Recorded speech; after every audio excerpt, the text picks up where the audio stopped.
If you don't smash a goal, how do you go about correcting it? It's a good question.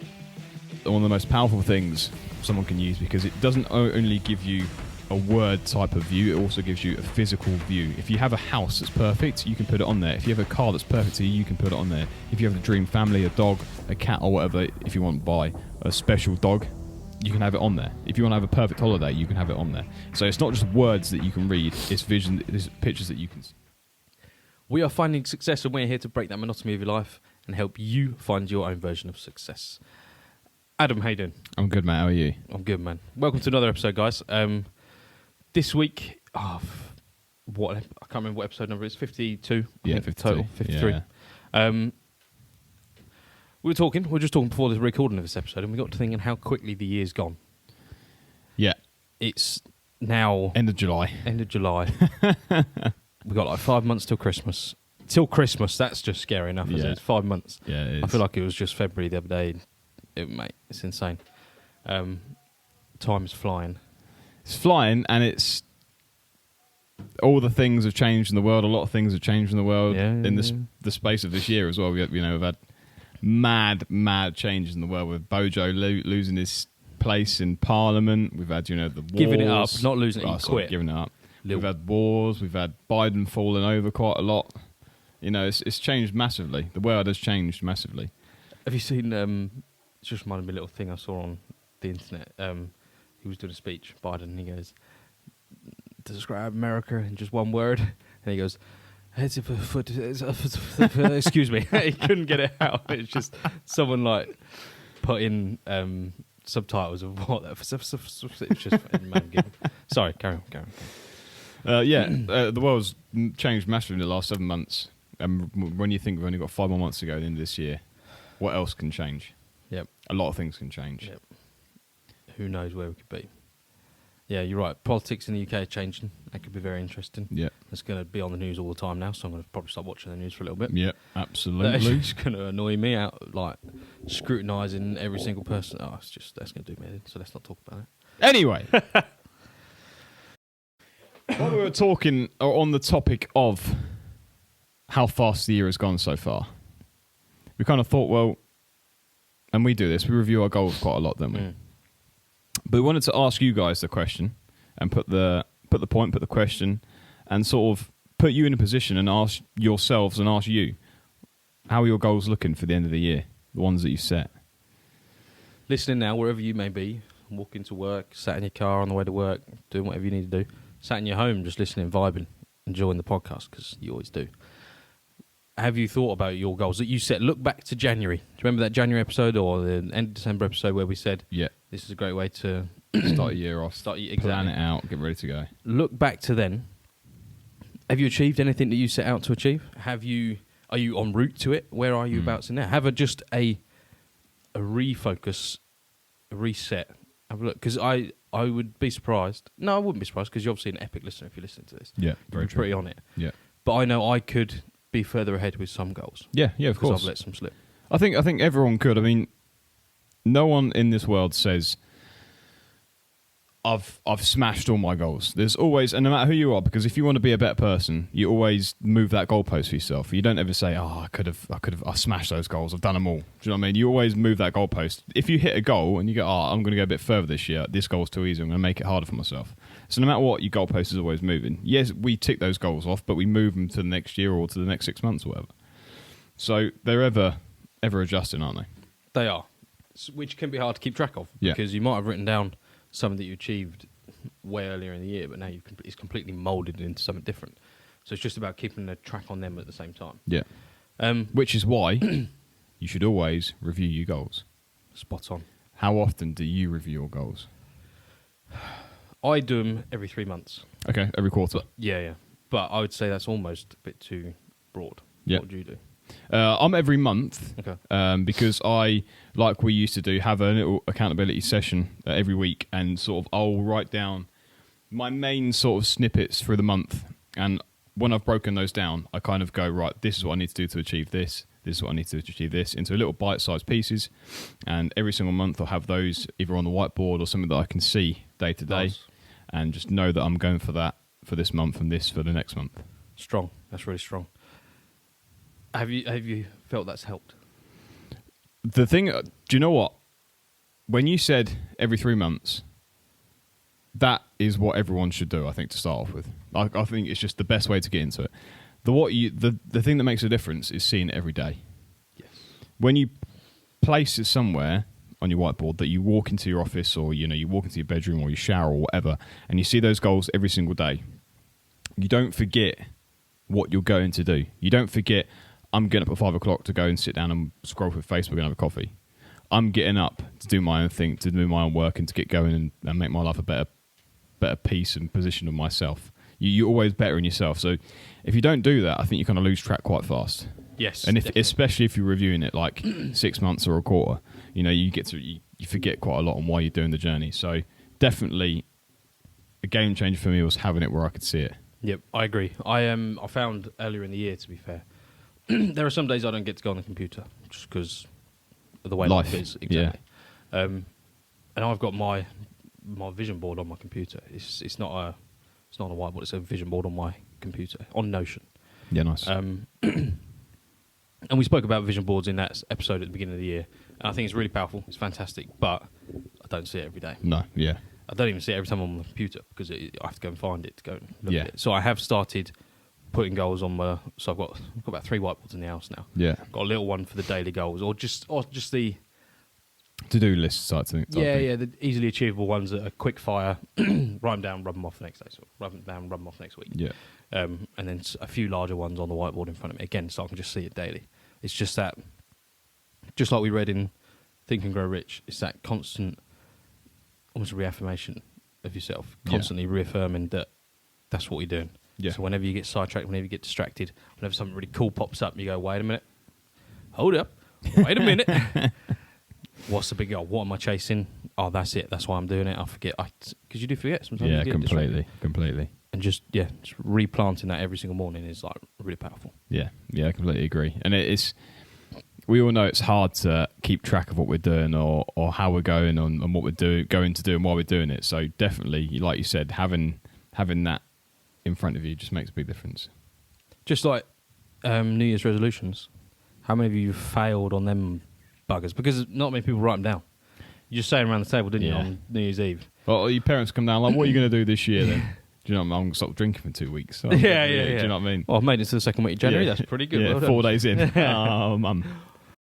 So that's the difference between goals and just a New Year's resolution. Yeah. Goals are you're writing them down. Dreams are nothing without goals. They're just dreams. Yeah. So you need actionable tasks to be able to go after. Yeah, actionable steps. Exactly. One of the right there. Right there in that book, as you already mentioned, it says 6 steps to make your goals realistic and achievable. I think it's 6 or 8, I can't remember. And one of them was to look in front of the mirror and read out every single day and every single night what you want to do and what your goals are and where you want to be in 10, 15 years or so on and so forth. I wrote them down on my phone. So I almost wrote myself a script and look in the mirror and read that script out to myself. And then you seem really, really stupid looking in the mirror and reading out a script to yourself. But after the 3rd or 4th or 5th or 10th time, you know what the script is. You can chuck your phone away and just reel it off when you're brushing your teeth. You don't have to physically say it. Just look yourself in the mirror while you're brushing your teeth and just sort of reel it out through your head. This is where I'm going to be in 10 years. This is what I want to do. Goals and so on and so forth. Just helps you. It feels silly, just like you said, but it's it's like when you go to the gym, that mind-muscle connection. Yeah. It's just that connection to your mind. Your thoughts are basically become your words, and your words become your actions. There's that trail, that path. And if you embody that, make that a part of your daily routine, it's incredibly powerful because your mind is so powerful. Yeah. So just use that to your advantage. It's a weapon. Use it to your advantage. Well, what are you? How do you feel about? Because as we said, starting off this podcast, not everyone smashes their goals every single year, every single month, or every week, or so on and so forth. If you don't smash your goal, how do you go about correcting it? It's a good question. So, firstly, I would say failure. That is a fail. Yeah. You've not got your goal. Which, again, everyone's got such a negative, mate. The negative aspect of failure. But actually, it could be the best things that ever happened to you. Generally, I've failed before in my life, and sometimes the best things that ever happened to me. And if you failed at reaching a goal, you completely went off the rails, you are nowhere near where you're going, fantastic. If you've realised this as well, Yeah. you are aware of this situation. Awareness is so key in life. You're on the right steps to recovery, to greatness in a way. Yeah. Because if you've realised you've failed completely, you can not backtrack, but look at where you've been, look at where you've gone wrong, dissect it, and rebuild. Yeah, mate. And rebuild a stronger road in front of you. Rebuild Yeah. not a failure-proof, but a much better route than you were taking. And you just can be better off in that situation. You just learn from your mistakes, learn from your failures. 100%. You're right. Completely right. Almost welcome them. Yeah. This, like you said, there's such a stigma around the word failure. Like, there's kids nowadays that probably don't know what failure means. Like, their parents say, "Oh, you can't say failure. You know, you're not a failure." Do you know what I mean? They just don't recognise the word failure. Failure is not a bad word at all. Failure is, in my opinion, one of the best words that you can say, because, as you said, if you can recognise what you've done and what you've failed on, you can react and reactivate where you want to go and what you want to do and the reasons you're doing it. So recognition of what your failure has been, by far one of the best things you can do. You're on the right road, and you're heading in there. You can then take intentional action and put you in the right direction. Yeah. Going back to kids not really knowing what failure is. Have you seen they're doing sports where there is no winners, no losers? They're not keeping count of. So they're playing soccer in America. Excuse me. There's no score. They just put them in the back of the net, restart the game, go again. And I think that's horrendous. Yeah, it's ridiculous. I don't understand. Imagine it in judo. Well, mate, wouldn't you happen. You fight, no points. You just, you got 10 minutes to fight. Just do what you want. Like, what's... Have fun, crack on, fight for 10 minutes. It's stupid. Right. Yeah. One, because there's nothing to go after. What's the point in doing it? There's no point in doing it. And two, you're not teaching them failure. You're not teaching them how to deal with losing, how to deal with sucking, how teamwork, and also you're missing out on so many different things because you're scared to upset them. Yeah. The snowflake generation has become even more soft and even more pathetic. No, you're right. It's quite funny because, like you said, when, for instance, we'll use football. Say if you're playing in a, I don't know, what sort of age, soccer, sorry, what do you reckon they sort of do? Was it like under 12s or something? Yeah. Say that, so you go to now under 13s, right? You're playing at under 13s and they actually count the score. How are you going to react, or how are you going to understand that you've now lost a game? Like, I don't think you're going to understand what's going on. Why are they counting goals? How have they, the team have won and you've lost? Why is everyone around me upset and angry? Yeah, and why, why are they happy? For instance, same with judo. If you get thrown on your back and you lose a fight, why is the other person celebrating? You're sitting there all happy, and like your coach is looking at you like, what are you happy for? You lost, you're a failure. They're walking around like, what's going on? You wouldn't have a number 1 or a number 2 world ranking. You wouldn't have the world's best football team and the worst football team. You wouldn't have Champions League and Europa League and the World Cup, and do you know what I mean? It just wouldn't exist, would it? So why do it? It blows my mind that it's happening. Yeah, because there's just there's no win. But I think it's happened for a long time, though, isn't it? Like even in like our days, probably you have some kids or some teachers. Oh, there's no losers in this school. Shut up! You're lying to me. There is a loser, and it was probably me, but I ran faster next time. Do you know what I mean? Like, you knew where to. You could just learn. Yeah, you could learn. And now we're stopping that. We go, no, you don't need to learn. You imagine your class, your judo class. Go, you did great. You got absolutely mullered by that bloke. Good job. Just do it the same next time. Good job. Yeah, good job. Do you know what? Hancock. It was quite. So every first month of the year of the month. Sorry, first session of the month. Every first month of the month. Every first session of the month is I do like a fitness/fighting class. So I don't tell the kids our next week's going to be fitness/fighting. They just turn up, and then I say at the start of lessons, this week we're going to be doing this, right? And the look on their faces, oh no, not again. Like, I've got to fight for 45 minutes, and I'll do fitness for 45 minutes. And these kids, I've got a 6-year-old, right? I've got a 6-year-old that does it. But they will say, oh, I'm tired. I'm really tired. Can I stop? Can I have a drink? No, get on with it. And do you know what? That I think the resilience and mental discipline that kid learns coming into a class where everyone else is doing it and he's the only person asking if he can have a drink. He didn't do it again. He just got on with it. Yeah. And it's the same with any other kid that comes out from outside of a different club and comes in and says, can I have a drink now?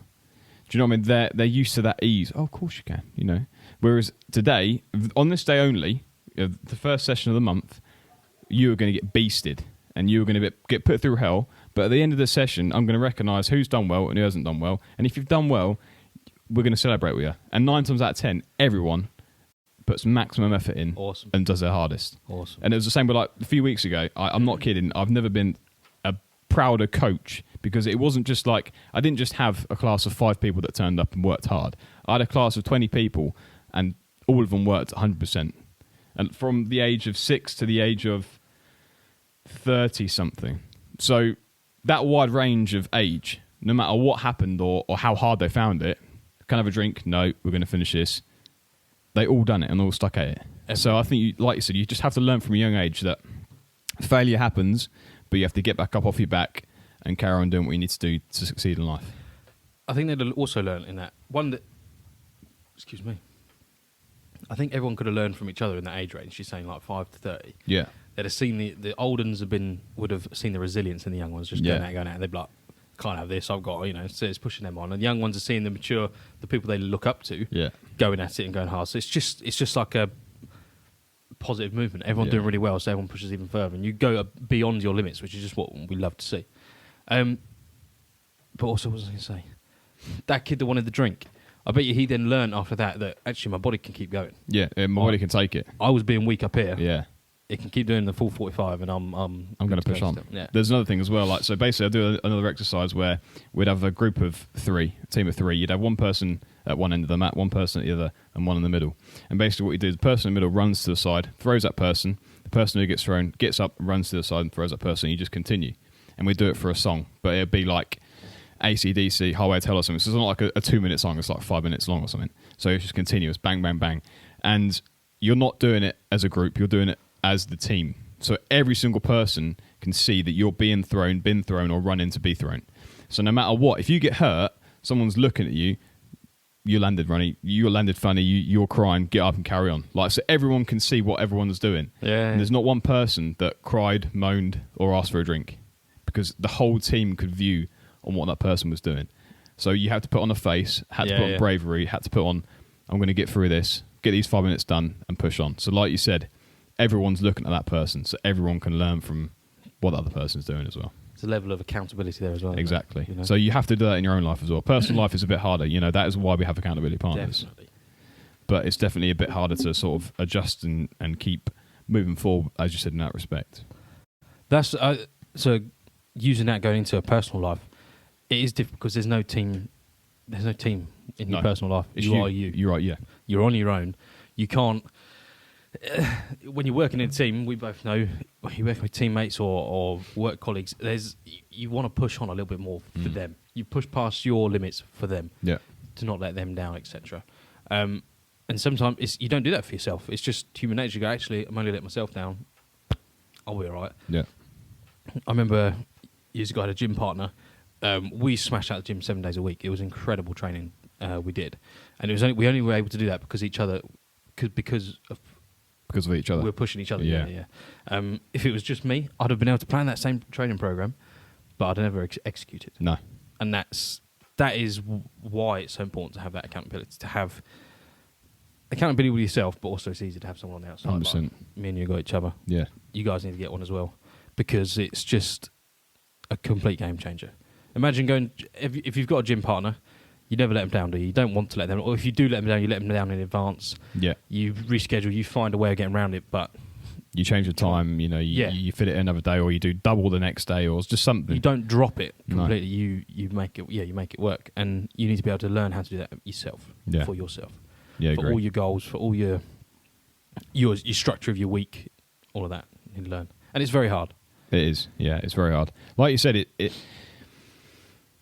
I think a lot of people take accountability for granted. They literally just say, well, even in day-to-day jobs, they kind of assume accountability as well. He should have checked to make sure that I'd done the job. No, the job's on you, so make sure you've done the job. Yep. And it's same with accountability. For instance, if you're working with yourself and you're setting yourself a goal that you're going to have a six-pack by the end of the year, it's on you that you're going to stick to a routine and make it and follow it through, not the other person. The other person's there to help you. So make sure that you're not letting that person down. That person's relying on you, and you're relying on them, and that's why it works so well, I think, in my opinion. Yeah. Like you said, definitely. And you can compare goals as well. Yeah, and again, bless you. Oh, thank you. Excuse me, guys. You're just raising the bar with two of you. You're just raising that bar quicker than you would if you're on your own. Exactly. And that's another way to just, same as networking, like we spoke about a couple episodes ago. You're raising your bar, using other people. It's just the fastest route to success. So if you guys do want an accountability partner, let us know. Comment down below and we can sort you out, hook you up with some people, because we know some people that need some partners as well. So don't ever feel like you're on your own. Don't ever feel like you can't talk to anyone. You don't have any friends. Sometimes a complete stranger is also the best accountability partner going, because they're the people that want to learn and they're the people that are going to push you. Sometimes friends aren't always the best ones. Definitely. Sometimes strangers are. You made that sound horrendous. It's true though. No, as in if you don't have any friends, get in contact. Like what it means is no friends that you can rely on for accountability. Yeah, because like we said, starting this journey, right? How many people did we think about that would or know that we're doing this journey? There isn't many people. I live in a house full of lads. Yeah, there's 4 of us in total. I couldn't go to one of them. No, because they wouldn't want to be interested. They're not interested in this type of journey. So it's quite hard for people to find a person that is interested in being better than they were yesterday. Very.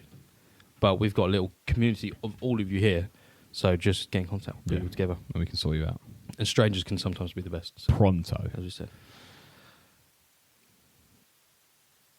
I was going to say something. Go on. Find it. As you said, just going back to your vision board, sorry. Yeah. As a person looking at a vision board, initially I thought vision boards were useless. I didn't believe them. When I first started the journey, I just thought, who really takes the time in putting out their dreams onto a piece of paper or onto a spreadsheet or so on and so forth, and looking at that every day. Vision boards are one of the most powerful things someone can use, because it doesn't only give you a word type of view, it also gives you a physical view. If you have a house that's perfect, you can put it on there. If you have a car that's perfect to you, you can put it on there. If you have the dream family, a dog, a cat or whatever, if you want to buy a special dog, you can have it on there. If you want to have a perfect holiday, you can have it on there. So it's not just words that you can read, it's pictures that you can see. So vision boards are actually very powerful, as well as goals. So like you said, I think it's a great idea just to print that off and get it up somewhere, as well as the words that you've mentioned in the statement you've written. Vision boards are powerful. Don't overlook it, and print it off, and do take the time in doing it. Especially for people like myself. I learn better by doing or by looking. Yeah, hands on. Yeah, spot on. Like I can read and read and read these books, and sometimes it goes in. I'm sure you're the same. I think you're the same. We spoke about it. You can read a page and go, absolutely none of that went in. Yeah. What was that? What was that page? So it takes so long to read a book for me. Yeah. But we still do it because we're finding success. So pictures and little comments, little words, little phrases just go so far with me. It's like that's why it's so powerful. Yeah, I completely agree. So if you're the same, get on it. It's a win. Doesn't take that long. No. It's actually quite motivational as well, because you'll be fired up to work and chase it after that as well. Yeah, that's right. That's right. Anything else you want to add, dude? No, I'm good. Facebook, Instagram, Twitter, YouTube, links will be down below. I hope you enjoyed the new setup, by the way. Take care, have a good one. See you next week. Success is available for everybody, so why should you settle for less?